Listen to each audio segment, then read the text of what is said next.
1억 7,800에 받은 집을 2억 7천에 매도를 했습니다. 최전 매도 차익이 9,200만 원이에요. 또 이분은 이미 앞에서 매도를 2건인가 하셨기 때문에 그런 경험이 이미 있어요. 팔린다는 확신이 있고 여유가 있으신 분입니다. 그래서 10개월을 기다려서라도 제값을 받을 수 있으면 기다릴 수 있는 분이에요. 근데 이게 초보자분들일수록. 안녕하십니까. 안녕하세요. 각종 규제에도 빌라 단기 매도 잘 하고 계신지 우리 수강생분들 소식 궁금해서 이렇게 콘텐츠를 준비해 봤습니다. 미경님 물건 저희 38기에 저번 주 졸업하셨고 첫 주에 소개하면서 목표 선언을 한 번씩 하는데 그 목표를 달성하신 분입니다. 7주 동안에 3건 낙찰씀은 많이들 하시지만 실제 이룬 분은 사실 미경님이 처음이에요. 그래서 실제 낙찰을 3건 받으셨고 그 중에서 처음 받았던 물건, 그리고 미경님은 특히나 저는 더 리스펙하는 부분이 뭐냐면 경매라는 건 혼자 돈 벌고 말 수도 있거든요. 근데 미경님은 1건, 2건, 3건 낙찰 받으면서 배웠던 거나 남들도 알았으면 좋겠는 거를 되게 열심히 공유를 해주고 계세요. 여러분들 영상 보시는 분들도 저희 카페에 오셔가지고 미경님이 쓰신 글들을 보시면 되게 많은 동기부여와 경매 지식들을 함양할 수 있을 거라 생각을 합니다. 처음에 낙찰 받고 이제 올리신 글입니다. 너무 많은 글이 있어서 우리 미경님이 글을 거의 매일매일 쓰시니까 그 중에서도 이제 낙찰 받은 날 쓰신 글입니다. 그래서 보시면 이렇게 글도 대충 쓰는 게 아니라 이렇게 길게 써주세요. 가셔서 뭐 낙찰 받고 식사하고 이런 것까지 써주고 계시니까 한번 보시면 좋을 것 같고, 이분도 이제 아파트 경매로 하시다가 도저히 낙찰이 안 돼서 이제 빌라로 넘어오시면서 저희 학원에 오신 분이세요. 5억이야 대출 규제 9월 7일 날도 규제가 있었죠. 근데 아파트는 여전히 규제가 있어도 여전히 경쟁이 치열했기 때문에 도저히 안 되겠다 해서 우리 학원에 오신 겁니다. 그러다가 이제 저를 떠올리셨고 이제 빌라로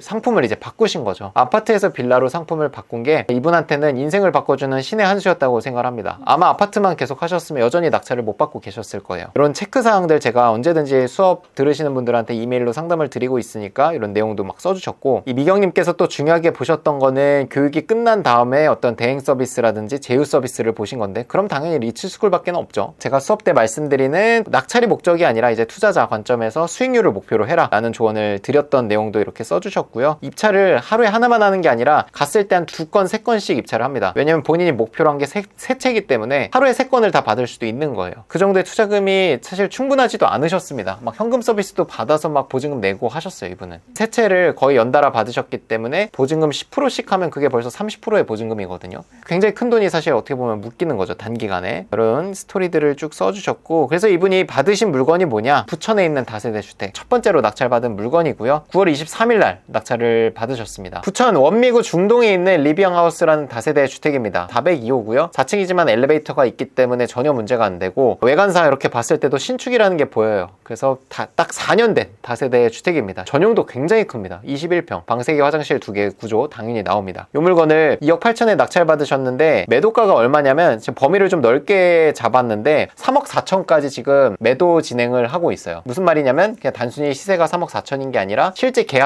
계약하고 싶다는 분들이 많이 있었습니다. 근데 500만 원을 깎아주냐 1000만 원을 깎아주냐 그 이견이 좁혀지지 않아서 첫 번째, 두 번째 계약자분은 일단은 보내주셨고, 일단은 계속 손님이 붙는 걸 보면서 우리 미경님께서 더 여유를 갖게 되셨습니다. 아, 이 집은 팔리는 집이구나. 3억 초반이면은 이 부천 일대에 방 3개, 화장실 2개 20평짜리가 3억 초반대는 잘 없어요. 그래서 보통 3억 후반이나 이렇게 가는데 2억 8,900에 받으셨기 때문에 수익률이 상당히 훌륭하죠. 대단지 아파트 둘러싸고 있고, 주변에 보면 뭐 초등학교도 근처에 있고 뭐 공원도 있고 대로변도 있습니다. 사람이 사는 데 있어서 필요한, 초등학교 자녀 두신 분도 들어올 수 있고 가족 단위로도 살 수 있는 구조의 빌라기 때문에 충분히 매도가 될 수 있다. 실제로 손님도 붙었고, 우리 미경님께서 이렇게 그 카톡방에 본인이 혼자서 소통하는 게 아니라 계속 이제 동기생들한테 의견도 물어보고 아, 이런 일이 있었다라고 공유를 해주고 계십니다. 저는 이것 또한 우리 네트워킹, 우리 커뮤니티의 힘이라고 생각을 해요. 이런 거를 또 보고 배우는 분들이 분명히 있을 거거든요. 미경님한테도 너무 감사한 부분이고, 3억 3,500에 최초에 올리셨나봐요. 그랬더니 3억 2천에 계약서를 써주면 바로 계약을 하겠다라는 분이 있었습니다. 즉 1,500만 원을 깎아주는 거예요. 근데 미경님은 거절을 일단 하셨습니다. 저는 너무 잘했다고 말씀을 드렸어요. 왜냐면 이 계약자가 나타난 게 낙찰받고 명도 끝내고 광고를 시작하고 일주일도 안 돼서 매수자가 이렇게 나타난 거거든요. 계약하고 싶어 하시는 분이. 일주일 만에 이렇게 계약자분이 나타날 정도면 내가 시간 여유를 가지면 깎지 않아도 팔릴 수 있는 확률이 굉장히 높다는 겁니다. 이렇게 계약하고 싶다는 분이 만약에 2달 뒤, 3달 뒤에 나타났다면 얘기가 다르지만 일주일도 안 돼서 이렇게 바로 계약자가 나타난 거는 입장에서는 꼭 깎아주지 않아도 매도가 충분히 될 수 있다고 저는 생각을 하기 때문에 미경님 의견에 저도 공감을 합니다. 그 계약자가 얘기한 거는 이런 부분이에요. 너 2억 9천에 낙찰 받았고 3억 2천에 내가 사도 3천만 원을 버는 거 아니야, 이런 논조였습니다. 매도 차익이 3천만 원이면 커요. 뭐 부대 비용이나 기타 뭐 수리비 조금 해서 2천만 원 정도는 남을 건데, 사실 2천만 원으로는 수익률이 달성이 안 돼요, 우리 입장에선. 그런 부분에서도 사실 1,500만 원을 깎으라는 건 너무 사실 큰 거죠. 왜냐면 2천만 원 3천만 원을 얼마 투자해서 벌었냐가 중요한데, 이거는 2억 후반대 물건이기 때문에 투자금이 한 5천만 원 6천만 원은 들어갔을 거예요. 수익률이 약해요. 2천만 원 벌면 수익률이 20%밖에 안 됩니다. 이분이 첫 번째 계약 희망자였고, 두 번째, 세 번째 500만 원 깎아달라는 분, 뭐 700만 원 깎아달라는 분이 있었어요. 다 거절했습니다. 그 세 명의 계약자를 다 거절을 해도 지금 내놓은 지 한 달도 안 됐기 때문에. 그래서 이 집은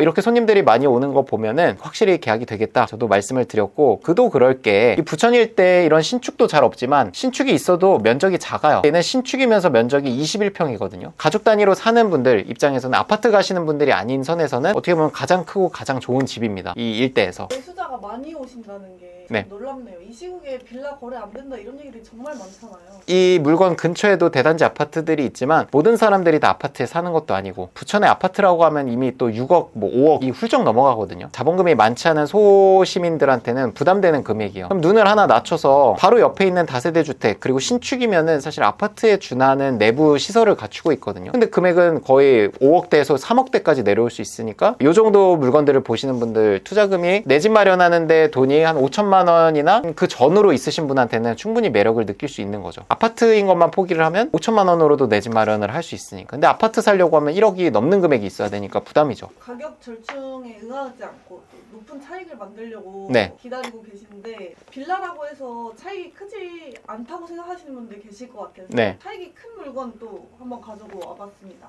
경기도 안양에 있었던 공동담보 물건입니다. 이 경매는 경쟁이 낮을수록, 물건이 많을수록 메리트가 있는데, 공동담보라는 건 필연적으로 한꺼번에 물건이 같은 날에 입찰을 하기 때문에 경쟁이 훨씬 낮습니다. 5개 호실이 동시에 경매로 나온 집이에요. 그리고 한 호실은 우리가 촬영도 했었습니다. 이 집은 낙찰도 싸게 받으셨는데 매도를 어쨌든 시세보다 약간 싼 정도로 내놨기 때문에 시간이 좀 더 걸렸어요. 낙찰이 작년 12월이고 잔금 낸 게 1월 말이니까 매도 잔금까지 11월 중순, 그러니까 10개월 정도가 걸렸습니다. 10개월 정도면 너무 오래 걸렸네 라고 하실 수도 있지만, 10개월이라는 기간 안에 얼마를 벌었냐를 보면은 또 얘기가 달라집니다. 1억 7,800에 받은 집을 2억 7천에 매도를 했습니다. 세전 매도 차익이 9,200만 원이에요. 그 정도면은 차익을 크게 하려고 안 파신 것 같아요. 맞아요. 이렇게 크면 차익이.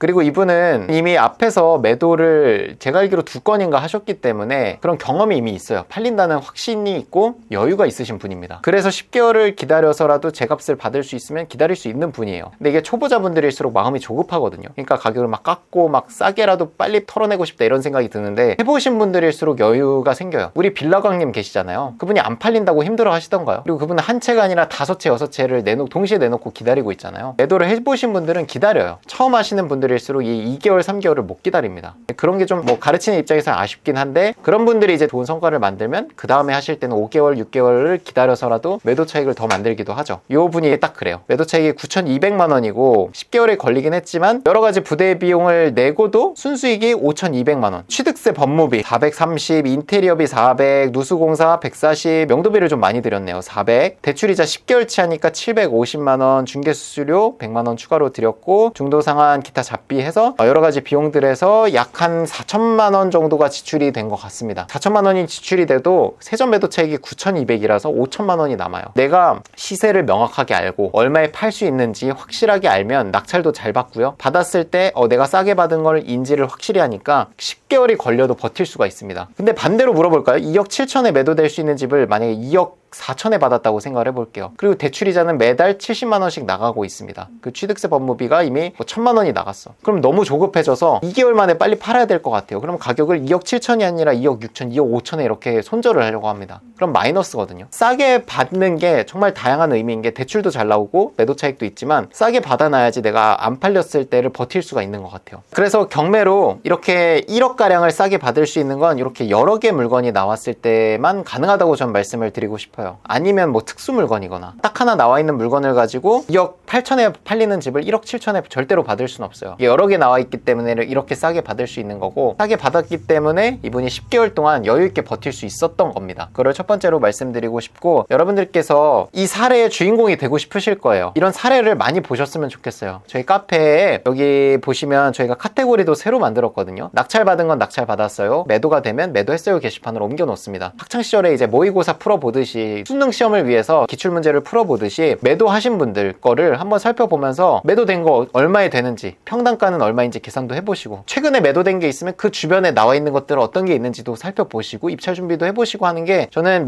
단타 매도자한테 가장 좋은 공부라고 말씀을 드려요. 그런 방식으로 좀 이용을 하라고 저희가 이런 계약서까지 오픈을 해가지고 여러분들께 보여드리는 거예요. 그래서 보시고 혼자 하실 수 있는 분은 혼자 하시고, 전문가를 등에 업고 편하게 투자를 하고 싶으신 분은 저희 수업을 또 들어주시면은 자연스럽게 또 전문가분들을 다 섭외를 해드리고, 그런 이제 어떤 대행료라든지 수임료가 좀 들어가기는 하지만, 수임료, 대행료가 중요한 게 아니라 그런 사람들조차 어디서 알아봐야 될지 모르는 분들이 대다수기 때문에 그런 서비스들을 한 번에 연결을 시켜드린다는 게 또 리치스쿨의 장점이라고 할 수 있겠죠. 이렇게 건당 차익을 크게 만드는 방법, 꿀팁이 있을지, 그리고 그게 또 장점이 될지 아니면 빠르게 매도하는 게 장점이 될지 이런 것도 궁금하거든요. 상황에 따라 너무 다를 것 같긴 한데, 일단은 차익을 크게 만드는 방법은요, 비용을 줄이거나 비싸게 팔면 됩니다. 근데 내가 시장가가 2억 5천인데 3억에 던진다고 팔리는 건 아니잖아요. 팔려야 의미가 있는 건데, 내가 팔 수 있는 가격은 어느 정도 정해져 있다고 생각을 합니다. 안 팔렸을 때 가격을 낮추기보다는 수임료를 더 드리면 좋을 것 같아요. 중개사님께 제가 이제 수수료를 좀 더 챙겨 드릴 테니 제 걸 우선적으로 홍보를 해주시면 좋겠습니다 라고 해서 깎을 걸 생각하는 만큼 수임료를 드리면은 우선적으로 광고가 돼서 더 빨리 거래가 되기도 합니다. 가격을 깎지 말고 오히려 이제 중개 수수료로 좀 더 챙겨 드리는 게 좋을 것 같고, 특히나 인테리어 비용이 가장 큰데 나가야 되는 비용들을 좀 줄이는 방법,